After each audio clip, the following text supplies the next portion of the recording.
పేరు సత్యవతి దేవి. నేను ఎర్రగడ్డ కల్పతు రెసిడెన్సీ నుంచి వచ్చాను. పిఎంసి ప్రేక్షకులకి నమస్కారాలు. మన గురువుగారైన పత్రి సార్ గారికి శతకోటి వందనాలు. ధ్యానం అంటే ఏంటో నాకు తెలియని రోజులలో పూజలు, పునస్కారాలు, నోములు, వ్రతాలు, జపాలు తప్ప నాకేం తెలిసేది కాదు. 2008లో హెల్త్ పరంగా నేను మెడిటేషన్, ధ్యానము అనే దాంట్లోకి ఎంటర్ అయ్యాను. అక్కడి నుంచి నా ధ్యాన ప్రయాణము, నా జీవితం అనేది స్టార్ట్ అయ్యి, అంతకుముందు జీవితం వేరు, ఇప్పుడు జీవితం వేరన్న స్థితిలో నేను ప్రయాణం చేస్తున్నాను. ధ్యానం అంటే ఏంటి, నేనంటే ఏంటని తెలుసుకోగలిగాను. సార్తో కలిసి నాకు 2008లో మా ఫ్రెండ్ వాళ్ళ ఇంట్లో నాకు ధ్యానం అంటే పరిచయం అయింది. తెలుసు ధ్యానం అంటే ఏంటో, కానీ ఎలా చేస్తారో ఏమని తెలీదు.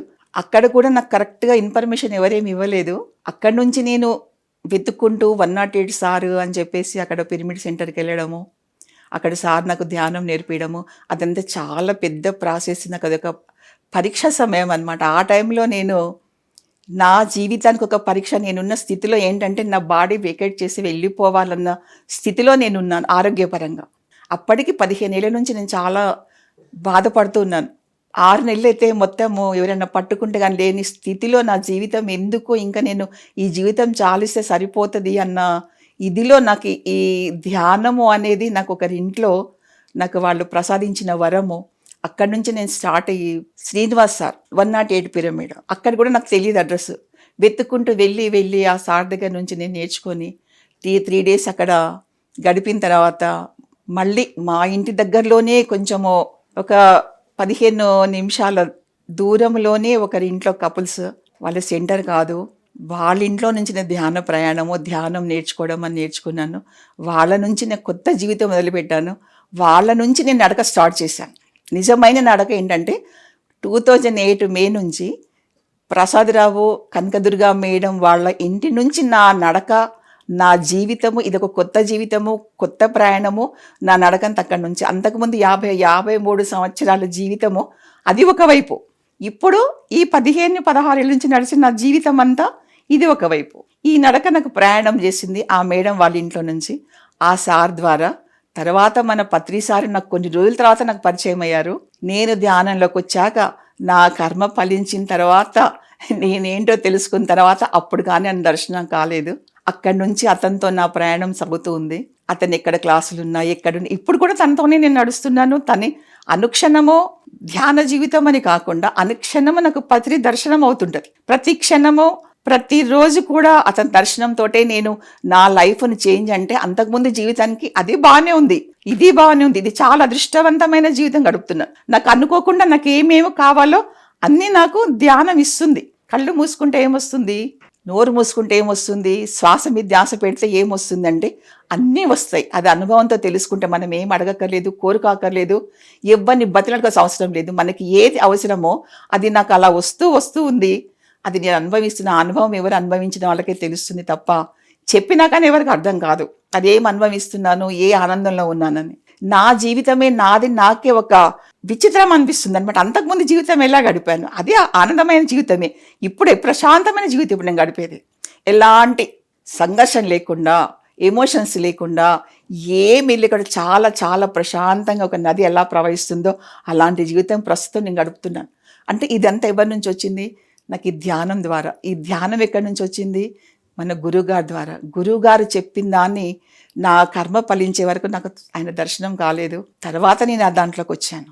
ఇక్కడ నుంచి నేను పొందిన ఆనందాన్ని నా ఒక్కదానికే సొంతం కావద్దు, అందరికీ పంచాలని ఆ రోజు నుంచి ఈ రోజు వరకు ఎవరు ఎక్కడ ఉన్నా కానీ వాళ్ళకు చెప్తూనే ఉంటాను, ధ్యాన ప్రచారం చేస్తూనే ఉంటాను, ధ్యానం నేర్పిస్తూనే ఉంటాను.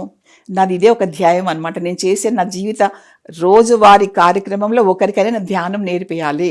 సప్తాహాలు పెట్టాము, 41 డేస్ క్లాసులు పెట్టాము. ఎక్కడ కావాలని వెళ్ళి క్లాసు చెప్తుంటాను. ఇప్పుడు కూడా మేము ఉన్నది ఎర్రగడ్డ కల్పతు రెసిడెన్సీ. 1 ఇయర్ నుంచి అక్కడ కూడా ధ్యానం కార్యక్రమాలు జరుగుతుంటాయి. అక్కడ ఎంతో మంది కూడా ధ్యానాన్ని పొందుతున్నారు, ఎంతో ఆనందం పొందుతున్నారు. వాళ్ళు కూడా ధ్యానం అంటే ఏంటి తెలుసుకున్నారు, వాళ్ళంటే తెలుసుకున్నారు. ఇది నా ధ్యానంలో నేను పొందే అనుభవాలు చెప్పాలంటే చాలా చాలా ఉన్నాయి. ఎన్నో అనుభవాలు, ఒకటని చెప్పడానికి రాదు. ఏం చెప్పాలో కూడా అర్థం కాదు. ఫస్ట్లో నాకు అందరు ఎగెన్సీగా ఉన్నారు, ధ్యానం ఏంటి, కళ్ళు మూసుకోవడం ఏంటని. ఆ నుంచి నేను ఇప్పుడు ప్రతి ఒక్కరు నాకు ఇంట్లో కుటుంబం వాళ్ళు కానీ, ఫ్రెండ్స్ కానీ, ఎవ్వరు కానీ నాకు ఎంత కోఆపరేట్ అంటే, నన్ను నడిపిస్తున్న సారు, నా చుట్టుపక్కల వీళ్ళు నాకు మోటివేట్ చేసుకుంటూ నన్ను ముందు నడిపిస్తున్నారు. నా జీవితమే ఇప్పుడు వేరు, నేను వేరు. అంతకుముందు సత్యవతిని కాదు. ఇప్పుడు సత్యవతిని వేరు.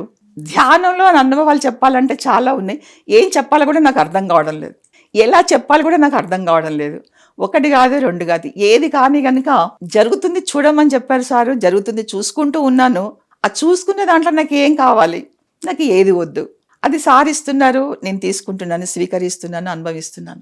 ఏం చెప్పాలన్నా కానీ చెప్పలేని దానికి అనుభవాలంటే ఎన్నో ఉన్నాయి. ఇదివరకు చిన్న చిన్న విషయాలు కూడా ఎమోషన్ వెళ్ళిపోయి ఎలా నా జీవితం ఎలా, రేపు ఎలా, ఇప్పుడు ఎలా, పిల్లలు ఎలా, సంసారం ఎలా, అవన్నీ ఇప్పుడు ఏం లేవు. ఎవరి వాళ్ళు సెటిల్డ్. వాళ్ళ గురించి కూడా ఆలోచించే ఇదిలో నేను ఇప్పుడు లేను. ఇంతకుముందు ఆలోచించేదాన్ని, అయ్యో వాళ్ళ పిల్లల గురించి నేనేం చేయాలి. ఇప్పుడు నాకు ఆలోచన లేదు. ఎవరి జీవితం వాళ్ళది, ఎవరి లైఫ్ స్టైల్ వాళ్ళది. అది నేను తెలుసుకున్నాను. అక్కడి నుంచి నేను స్టార్ట్ అవుతున్నాను, నడుస్తూ ఉన్నాను. ఒక సమస్య అంటూ వస్తే అది సమస్య కాదేమో అన్న స్థితిలో ఇప్పుడు ప్రస్తుతం నేను ఉన్నాను. ఆ స్థితి నుంచి వెంటనే నేను జరిగిపోతున్నాను అక్కడి నుంచి. ఇంకా నా లైఫ్కి ఏం కావాలి ఇంతకన్నా? సార్ నాకు చెప్పింది ఏంటి, మనకు అతను అందించింది ఏంటి? మిమ్మల్ని మీరు తెలుసుకోండి అన్నారు, తెలుసుకోగలిగాను, నేర్పిస్తున్నాను, తెలుసుకోమంటున్నాను, అందులో ప్రయాణం చేస్తున్నాను. నా అనుభవాలంటే ఒక అనుభవం చెప్పాలన్నా కానీ నాకు ఇప్పుడు చెప్పలేకపోతున్నాను. నేను ఈ 15 ఏళ్ల ధ్యానంలో నేను నేర్చుకున్నది, నేను సార్ దగ్గర పొందింది, నేను అనుభవాలకు తెచ్చుకుంది మాత్రము హైయెస్ట్గా మా వారు బాడీ వికెట్ చేసినప్పుడు 1 year బ్యాక్ పక్కన ఉండి, మా మనవడు ఉన్నాడు, మా అబ్బాయి ఉన్నాడు, కేర్ టేకర్ ఉన్నారు, డాక్టర్ ఉన్నారు. నేను పొందిన అనుభవం ఏంటంటే, నాకు తెలుస్తుంది తను ఏ పొజిషన్లో ఉన్నారో, ఎలా ఉన్నారో తెలుస్తుంది. పొజిషన్ అర్థమవుతుంది. మా వారు నన్ను చూస్తున్నారు, నేను తనను చూస్తున్నాను. కానీ వద్దు, తనని హాయిగా ప్రశాంతంగా పంపించేసేయాలి ఇక్కడి నుంచి. తనకు ఎటువంటి ఆటంకాలు కలిగియొద్దు అని ఒక ఆత్మపరంగా తన సోల్మెంట్ లాగా తనకి నేను ఒక హెల్ప్ చేయాలని, వెళ్ళిపోండి, మీరు ఎలాంటి బాధపడకండి, మీరు ఇక్కడి నుంచి హాయిగా ప్రశాంతంగా వెళ్ళండి అని చెప్పి తనకు చెప్తుంటే, పక్కన మా కేటర్ కూడా నన్ను డిస్టర్బ్ చేయొద్దన్నారు. ఆ టైంలో ఒక్కటి వేసాను అతన్ని వేయడం చేద్దాం కొట్టేసి కూడా నేను మా వారికి సజెషన్స్ ఇంత ఆ స్థితికి వచ్చానంటే నన్ను అనుభవం అది. తర్వాత నన్ను నేనేనా ఇలా చేశానా, ఇలా మాట్లాడానా, నాకు నేనే ఆశ్చర్యపోయాను. అతను చాలా ప్రశాంతంగా, మా వారు అలా నవ్వుతూ అలా వెళ్ళిపోతుంటే, ఇది కదా ధ్యాన జీవితం అంటే, ఇది కదా జీవితం అంటే. ఒక వ్యక్తిని మనము, ఒక ఆత్మ వ్యక్తి కాదు. ఇన్ని రోజుల 50 సంవత్సరాల సహచర్యంలో నేను అతనికి ఎంత ఆనందం తెచ్చానో నాకు తెలీదు. అతను ఏం తృప్తిపడ అతని ఆత్మకు తెలుసు. కానీ ఈ క్షణంలో మాత్రము తనను ప్రశాంతంగా నేను పంపించగలిగాను కదా. ఇది ఒక నాకు గొప్ప అనుభవం మేడం. ఇది ఎంత గొప్ప అనుభవం అంటే, అది అనుభవించిన వాళ్ళకి ఏంటి ఆ టైంలో ఇలా ప్రవర్తిస్తారా అని నాకే అనిపించింది. కానీ తర్వాత నేను ఆలోచిస్తే అంత ఎందుకు ఎదిగానంటే, నాకు సారు వల్లే, ఈ ధ్యానం వల్లే నేను ఎదగలిగాను. ఎక్కడున్నా మా వారు బాగుండాలి, ఆత్మపరంగా బాగుండాలి చెప్తూ ఉండేదాన్ని. ఒక 2-3 రోజులు కూడా ఏడుపు వచ్చినా కానీ ఏడుపు ఆపేసుకొని, కాదు మీరు వెళ్ళిపోండి, మీరు ఇక్కడ ఉండకండి, మీరు హాయిగా, మీకు ఒక లోకం ఉంది, మీకు ఆ లోకంలో అలా చెప్తూ నేను తనను పంపించగలిగాను. నేను ఇక్కడ స్థిరంగా ఉండగలుగుతున్నాను.